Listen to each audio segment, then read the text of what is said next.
আমরা আরও একটা ১৬ই আগস্ট পেরিয়ে এলাম। ৮১ বছরের একটা দুঃস্বপ্নের স্মৃতি, তাকে এবছর আমরা দেখলাম নতুনভাবে সরকারি উদ্যোগে খুঁচিয়ে তোলবার একটা প্রয়াস চলছে এবং প্রয়াসটা পরিষ্কার, বিদ্বেষ এবং বিভাজনের রাজনীতি নতুন করে ফেরি করবার জন্য।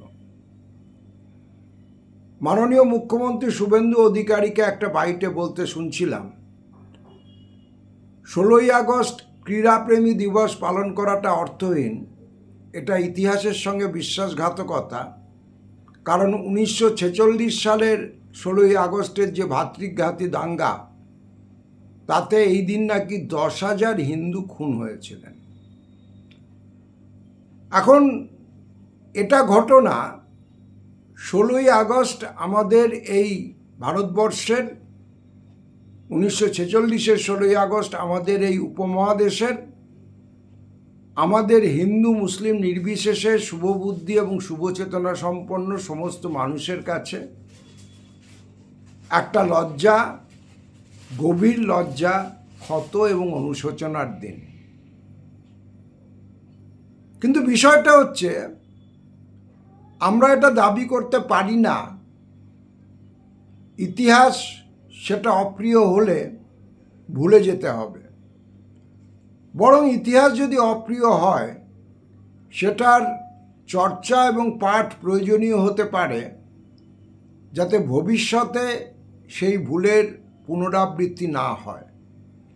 কিন্তু এখন যেটা চলছে, পরিকল্পিতভাবে চলছে, সেটা হচ্ছে এই ১৬ই আগস্টকে কেন্দ্র করে বিদ্বেষ এবং বিভাজনের রাজনীতিকে আরও জোরালো করবার চেষ্টা। যখন কেবলমাত্র একটা স্কুলের দুরবস্থার ছবি, আপনারা জানেন যে ককরোচের কল ছিল যে স্কুলের প্রাথমিক স্তরের স্কুলগুলোর হাল ফেরাতে হবে এবং তাদের আহ্বান ছিল যে এলাকায় এলাকায় তাদের স্কুলের অবস্থা কি তার ছবি আপলোড করবার। সেই ডাকে সাড়া দিয়ে বাঁকুড়ার ইন্দাসের একটি ছেলে, যে দিল্লিতেও ককরোচের আন্দোলনে অংশগ্রহণ করতে গেছিল, তাকে ছবি তোলার পর বিজেপির লোকজন তার বাবাকে পিটিয়ে খুন করেছে। এখন এই নতুন প্রজন্ম, তারা যখন এটা পরিষ্কার বুঝে যাচ্ছে যে এই বিভাজনের রাজনীতি, বিদ্বেষের রাজনীতি আর যাই করুক, তার জীবন, তার জীবিকা, তার উপার্জনের কোনো উপায় বার করতে পারছে না।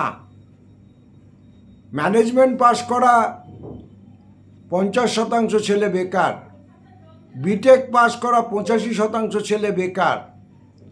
তখন নতুন করে বিভাজনের রাজনীতি নতুন মোড়কে ফেরি করবার চেষ্টা হচ্ছে। শুভেন্দু অধিকারী যে বলেছেন ১৬ই আগস্ট ১০,০০০ হিন্দুকে হত্যা করা হয়েছিল, এটা সেই ফেরিওয়ালাদের কুৎসিততম চিৎকারের একটা নমুনা, তার বাইরে কিছু নয়। আমি এই বিষয়টা নিয়ে কথা বলতে বাধ্য হচ্ছি একটাই কারণে, যখন দেখা যাচ্ছে যে ১৬ই আগস্টের ইতিহাস, তাকে কেন্দ্র করে নতুনভাবে প্রচার করা শুরু হয়েছে, যেটা বিদ্বেষ ও বিভাজন তার রাজনীতিকে পুরোপুরি সামনে নিয়ে আসছে। একটা ফ্যাক্ট পরিষ্কার করা যাক, মুসলিম লীগের ডাইরেক্ট অ্যাকশন এই নামটাকে কেন্দ্র করে একটা প্রচার সংগঠিত হয় যে এটা কার্যত সরাসরি দাঙ্গার কল ছিল। বাস্তব সত্যটা হচ্ছে এটা, ডাইরেক্ট অ্যাকশনের যে কল ছিল ১৬ই আগস্ট ১৯৪৬, সেটা মুসলিম লীগের ডাকে, পাকিস্তানের দাবিতে একটা সাধারণ ধর্মঘটের ডাক ছিল। হিন্দু মহাসভা এবং কংগ্রেস, এই দুটি দল ডাইরেক্ট অ্যাকশনের সাধারণ ধর্মঘটের বিরোধিতা করে এবং ১৬ই আগস্ট যে প্রথম ফ্ল্যাশ পয়েন্ট শুরু হয় সংঘর্ষে, সেটা হচ্ছে ধর্মঘট খোলা এবং বন্ধ করাকে কেন্দ্র করে। যেটা ইন্টারেস্টিং তথ্য, মেডিকেল কলেজে প্রথম যে ছেলেটি ছুরিকাহত হয়ে কলকাতার মেডিকেল কলেজে 7:15 সময় 16ই আগস্ট অ্যাডমিটেড হয়েছিল, সরকারি রিপোর্টে পরে গভর্নর বলেছিলেন যে সকাল 7টা থেকে গণ্ডগোল শুরু হয়। তো 7:15-তে প্রথম মেডিকেল কলেজে যে এন্ট্রিটা আমরা পাচ্ছি, সেই ছেলেটি একটি মুসলিম ছেলে, নূর মোহাম্মদ, কেশব সেন স্ট্রিটে ছুরিকাহত হয়। মেডিকেল কলেজে তাকে ভর্তি করা হয়েছিল। ইন্টারেস্টিং ব্যাপারটা কি, সেটা হচ্ছে তাকে ছুরি মেরেছিল এই নূর মোহাম্মদকে মুসলিম লীগের কর্মীরা, কারণ তার একটা কাঠের দোকান ছিল। নূর মোহাম্মদ ধর্মঘট উপলক্ষে সেই কাঠের দোকানটা বন্ধ করতে চায়নি। এখন বিষয়টা হচ্ছে যে এর পরে যে প্রচারটা আছে খুব গুরুত্বপূর্ণ, একটু মন দিয়ে শুনবেন। প্রায় সবাই মেন স্ট্রিমে যে ইতিহাস চর্চা হয় সেখানে দেখবেন বলা হচ্ছে দাঙ্গা মুসলিম লীগ শুরু করে, এবং যেহেতু তারা প্রস্তুত ছিল বেশি, সেই জন্য প্রথম দিন হিন্দুরা কোথাও কোনো প্রতিরোধ করতে পারেনি। হিন্দুরা জায়গায় জায়গায় খুন হয়, আহত হয়।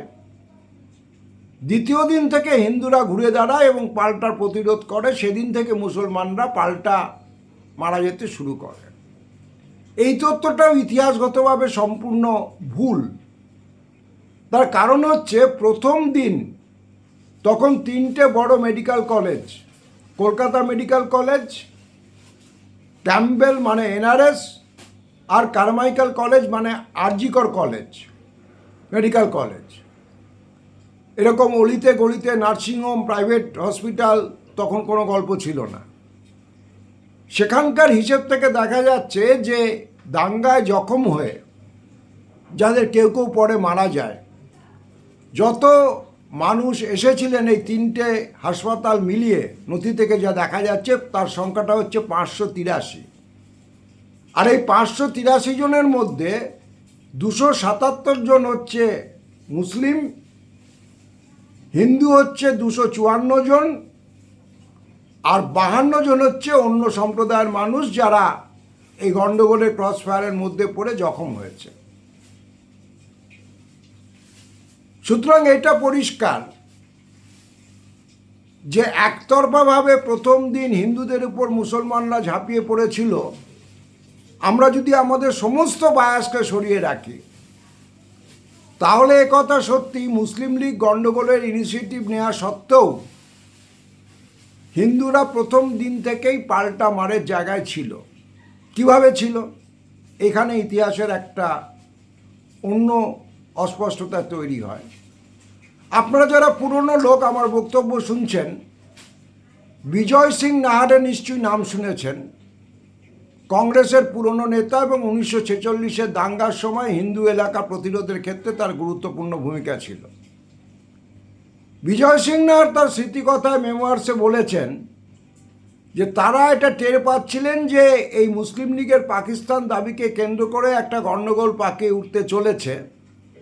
ফলে তারা আগে থেকেই হিন্দু পাড়ায় পাড়ায় প্রস্তুতি নিয়েছিলেন এবং কাপড়ের বলে এবং দড়ির সুতলির বল কেরোসিনে চুবিয়ে তৈরি করা ছিল যে যদি আক্রমণ হয় তাহলে পারে সেগুলোতে আগুন ধরিয়ে হামলাকারীদের উপর ছুঁড়ে মারতে হবে। আমি এটা একটা ছোট ঘটনা বললাম, এরকম অজস্র টুকরো টুকরো ইনফরমেশন আছে যেখানে এটা পরিষ্কার যে হিন্দু এবং মুসলিম উভয় সম্প্রদায়েরই বাহুবলীরা এবং লোকজন তারা একটা সংঘর্ষের জন্য প্রস্তুত হচ্ছিল। 1946-এর 16ই আগস্টের মুসলিম লীগের সাধারণ ধর্মঘটের কল এবং হিন্দু মহাসভা আর কংগ্রেস তার বিরোধিতা করা।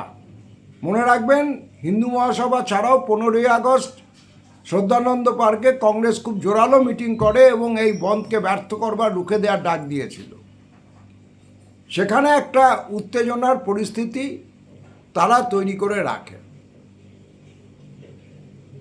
সুতরাং এই যে প্রচারটা, যে হিন্দুরা প্রথম দিন মার খেয়ে গেছিল, একতরফা কচুকাটা হয়েছিল, এটাও ইতিহাসের বিচারে সত্য কথা নয়।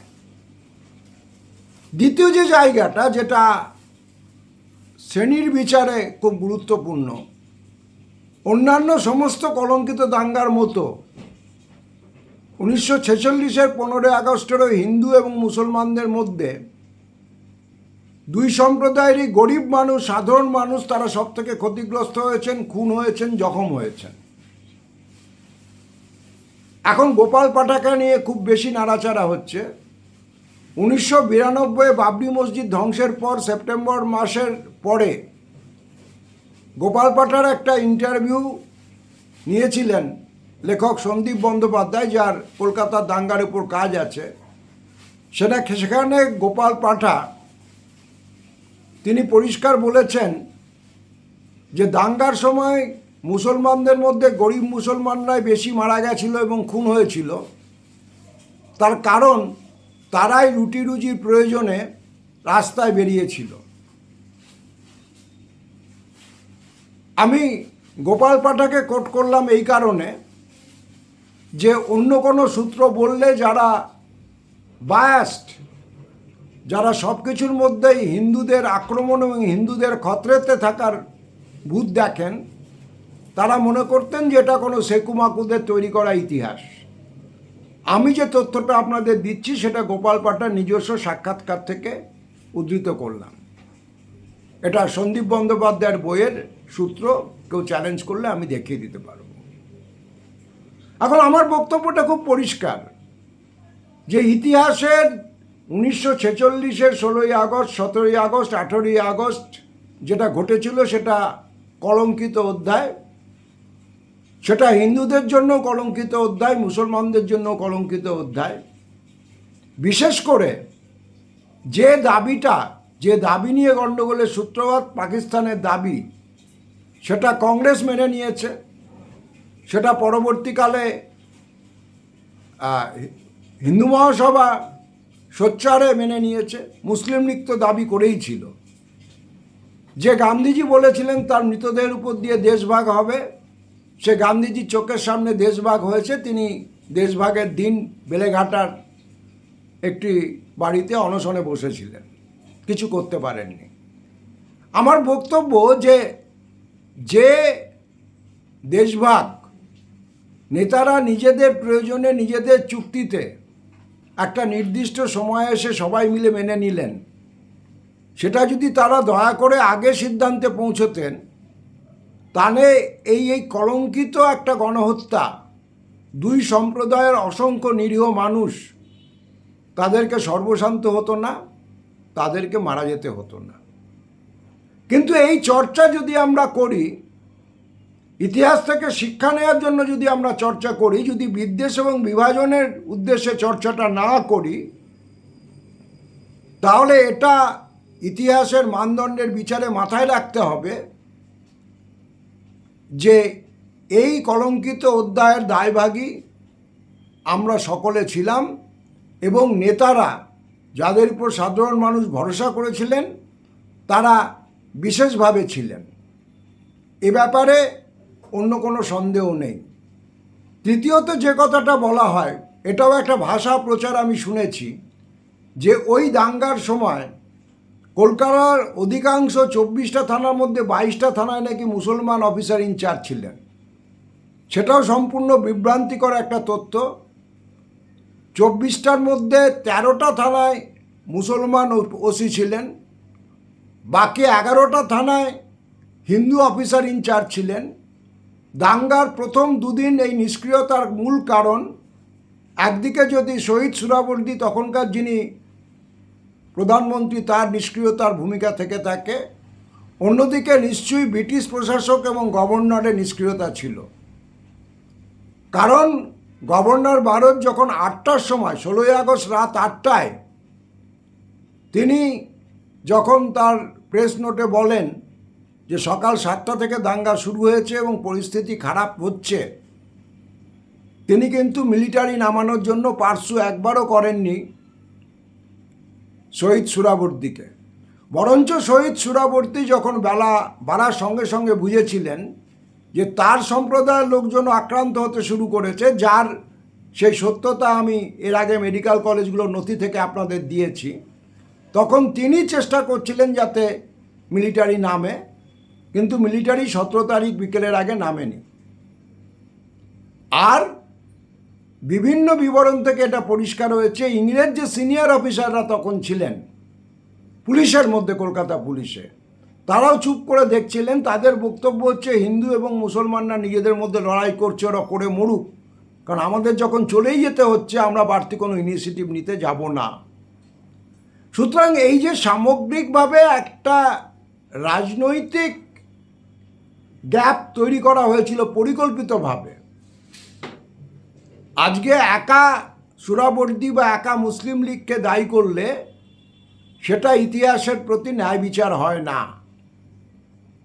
আর একটা কথাও খুব পরিষ্কার, সমস্ত বিদ্বেষ এবং বিভাজনের চশমা চোখ থেকে খুলে রেখে বলতে হবে যে সুরাবর্দী পরে নিজে অনুতপ্ত হয়েছিলেন। সুরাবর্দী দেশ স্বাধীন হওয়ার সঙ্গে সঙ্গে পাকিস্তানে চলে যাননি। তিনি এই বাংলার মাটিতে থেকে, পশ্চিম বাংলার মাটিতে থেকে চেষ্টা চালিয়ে যাচ্ছিলেন যাতে দুই বাংলায় অন্তত সংখ্যালঘুরা নিরাপদ থাকে, অর্থাৎ পূর্ব পাকিস্তানে যদি হিন্দুদের কিছুটা প্রোটেকশন দেওয়া সম্ভব হয় এবং এই বাংলায় যাতে অন্তত মুসলমানদের প্রোটেকশন কিছুটা দেওয়া সম্ভব হয়। তার একজন সচিব দেওয়া হয়েছিল শরৎ চক্রবর্তী, যিনি পরবর্তীতে বিধান রায় থেকে সিদ্ধার্থ শঙ্কর রায়ের পর্যন্ত মুখ্যমন্ত্রীদের ব্যক্তিগত সহকারী সচিব হিসেবে কাজ করেছিলেন। তার 3 দশকের অভিজ্ঞতার সারসংকলনের উপরে একটা বই আছে। সেই বইটাতে উনি লিখেছেন যে যখন প্রফুল্ল ঘোষ মুখ্যমন্ত্রী হয়ে গেছেন, দেশ বিভাগ হয়ে গেছে, শহীদ সুরাবর্দী তখনও পশ্চিমবাংলায়, তাকে ব্যক্তিগতভাবে সহায়তা করার জন্য এই শরৎ চক্রবর্তীকে ডেপুট করা হয়েছিল। তিনি প্রথম দিন গিয়ে দেখেন যে সুরাবর্দী তার বাবা মাকে গান্ধীর বেলেঘাটা আশ্রম থেকে শিখে আসা রঘুপতি রাঘব রাজা রাম এটা গেয়ে শোনাচ্ছেন। আর পাশাপাশি আরও দুটো তথ্য মনে রাখতে হবে। নোয়াখালীর দাঙ্গার গোলাম সারোয়ার, যিনি মূল নায়ক, তাকে গ্রেপ্তার করবার হিম্মত কিন্তু শহীদ সুরাবর্দী দেখিয়েছিলেন। দ্বিতীয় বিষয়টা এটাও আমাদের মনে রাখতে হবে, এগুলো যদি আমরা মিস করে যাই তাহলে ইতিহাসকে বুঝতে আমাদের অসুবিধে হবে। এই মুসলিম লীগ যারা সাম্প্রদায়িক রাজনীতির চাষ করবার অন্যতম নায়ক, পূর্ব পাকিস্তানে তাদের বিরুদ্ধে যখন গণতান্ত্রিক প্রতিরোধ, গণতান্ত্রিক বিরোধী শক্তি গড়ে তোলবার চেষ্টা হয়, সেখানে ফজলুল হক এবং মৌলানা ভাসানীর সঙ্গে যে রাজনৈতিক ব্যক্তিত্ব জান কবুল লড়াইতে ছিলেন তিনি হচ্ছেন শহীদ সুরাবর্দী। যে কারণে জিন্না পরবর্তীতে কখনোই শহীদ সুরাবর্দীকে সহ্য করতে পারেননি, এবং জিন্না যদি বেশি দিন বেঁচে থাকতেন আমি নিশ্চিত শহীদ সুরাবর্দীর বিরুদ্ধে তিনি আরও অনেক বেশি প্রতিরোধ গড়ে তুলতেন। সুতরাং সামগ্রিকভাবে আমাদের একটা জিনিস সিদ্ধান্ত নিতে হবে, অতীতের যে ভুল, অতীতের যে অন্যায়, অতীতের যে অন্ধকার, আমরা সেটাকে নিয়ে চর্চা করব, বিভ্রান্তি ছড়াবো। মাননীয় মুখ্যমন্ত্রী বলছেন 10,000 লোক প্রথম দিন মারা গেছিল, হিন্দু মারা গেছিল 16ই আগস্ট। এই তথ্যসূত্র উনি কোথা থেকে পেয়েছেন অনুগ্রহ করে জানাবেন। কারণ অমৃতবাজার পত্রিকা, যারা দেশ বিভাগের পক্ষে ছিল দীর্ঘদিন ধরে, কান্তি ঘোষ পরিবারের কাগজ, অমৃতবাজার যুগান্তর গোষ্ঠী, তাদের হিসেব বলছে 100 জন মারা গেছিল প্রথম দিন। দ্বিতীয় দিন সংখ্যা কিছুটা বেড়েছিল, কিন্তু 26শে আগস্ট কলকাতার এই দাঙ্গার যখন মূল খতিয়ান পেশ করা হচ্ছে, স্টেটসম্যান পত্রিকা বলেছে 4,000 মানুষ মারা গেছে। আমি স্টেটসম্যানের নামটা বললাম এই কারণে যে সেটা পুরোপুরি ইংরাজি কর্তৃপক্ষের মালিকানায় ছিল, তারা না হিন্দু না মুসলিম। আর সরকারি প্রেস নোটে বলা হয়েছিল 4,400 জন মারা গেছে মোট দাঙ্গার কাল পর্বে। তাহলে শুভেন্দু অধিকারী 10,000 হিন্দু মারা যাওয়ার তথ্যটা কোত্থেকে পেলেন? আমার প্রশ্ন হচ্ছে যে আমরা এই চর্চাটা করব, অথবা উল্টো দিকের যে উজ্জ্বল দৃষ্টান্তগুলো ছিল, অ্যাপারেন্টলি যারা দাঙ্গার সমর্থক রাজনীতি করেন, পার্ক সার্কাসের মুসলিম লীগের নেতা লাল মিয়া দাঙ্গার বীভৎসতা দেখে তিনি নিজে তার স্ট্যান্ড পরিবর্তন করেন। তিনি হিন্দু পরিবারদের নিজের ঝুঁকি নিয়ে বাঁচিয়েছেন। হিন্দু মহাসভার নেতা দেবেন বন্দ্যোপাধ্যায় দাঙ্গার বীভৎসতার মুখে রুখে দাঁড়িয়েছেন, বহু মুসলিম পরিবারকে নিজে বাঁচিয়েছেন শ্যামবাজার এলাকায়। বিশিষ্ট চিত্রতারকা সন্ধ্যা দেবী, কবি বিষ্ণু দে নিজেরা লাঞ্ছিত হয়েছেন, আক্রান্ত হয়েছেন, কিন্তু মুসলিম প্রতিবেশীদের বাঁচিয়েছেন। ভিক্টোরিয়া কলেজ, হিন্দু ছাত্রীরা সেখানে পড়াশোনা করতো, তার হস্টেল রাজাবাজারের মুসলিম গুন্ডারা আক্রমণ করার চেষ্টা করে, সেখানে রুখে দাঁড়িয়েছিল ট্রামের শ্রমিকরা, এবং যারা নেতৃত্ব দিয়েছিল লাল ঝান্ডা নিয়ে তারা প্রত্যেকেই সংখ্যালঘু সম্প্রদায়। হিন্দু ছাত্রীদের তারা বাঁচানোর জন্য জান কবুল লড়াই লড়েছিল টানা 48 ঘন্টা। যখন মিলিটারি এসেছে, তাদের দায়িত্বপ্রাপ্ত কমান্ডার জিজ্ঞেস করেছিলেন শ্রমিকদের যে আপনারা কিসের উপর ভরসা করে, কোন হিম্মতে এই লড়াই চালিয়ে গিয়ে এরকম ভয়ঙ্কর দাঙ্গাকারী জনতাকে রুখে দিলেন। সেই ট্রাম ইউনিয়নে বীর শ্রমিকরা তাদের লাল পতাকা, লাল ঝান্ডাকে দেখিয়ে বলেছিল যে সাহেব, আমরা লড়িনি, লড়াইটায় লাল ঝান্ডা লড়েছে। সুতরাং এটা ঠিক করতে হবে। দাঙ্গা হয়েছে, দাঙ্গার জন্য দায়ী আমাদের দেশের তৎকালীন প্রমুখ নেতারা, তাদের সিদ্ধান্তহীনতা, তাদের দোদুল্যমানতা। যে পার্টিশনকে তারা মেনে নিয়েছেন শেষ অবধি, সেই পার্টিশনকে নিয়ে সিদ্ধান্ত ঝুলিয়ে রাখা। স্বাধীন অখণ্ড বাংলার যে দাবি উঠেছিল, আবুল হাসেম থেকে কিরণ শঙ্কর রায় থেকে কমিউনিস্টরা যে দাবি তুলেছিলেন, সেটাকে ব্যাকআপ দেওয়ার জন্য কোনো বড় রাজনৈতিক শক্তি তখন এগিয়ে আসেনি। কমিউনিস্টদের ক্ষমতাও তখন খুবই কম, মাত্র 3 জন এমএলএ। সেটাকে ব্যাকআপ না দেয়া, এবং সবথেকে বড় কথা, একটা প্রস্তুতিবিহীন অবস্থায় এই দেশ বিভাগ ঘোষণা করে দেয়া, পাঞ্জাব এবং বাংলাকে একটা কার্নেজের মুখে ঠেলে দেয়া, সেটার মূল লোকেদের আমরা চিহ্নিত করব, অথবা কতগুলো ইতিহাসের যে বিভ্রান্তির অধ্যায়, অন্ধকার অধ্যায়, সেটাকে আমরা বিদ্বেষ এবং বিভাজনের জারক রসে জারিত করে পরিবেশন করব। নতুন প্রজন্মের কাছে আমরা কোন উত্তরাধিকার রেখে যাব, সেই সিদ্ধান্ত আমাদের প্রতিটি মানুষকে নিতে হবে। আমাদের কমেন্ট বক্স খোলা থাকে, এটা অত্যন্ত সংবেদনশীল একটা অধ্যায়। তবু এই প্রোগ্রামটা আমরা করলাম। আপনারা আপনাদের মতামত, কোনো প্রশ্ন যদি থাকে অবশ্যই জানাবেন। দেখা হবে পরবর্তী এপিসোডে। চেষ্টা করবেন ভালো থাকবার।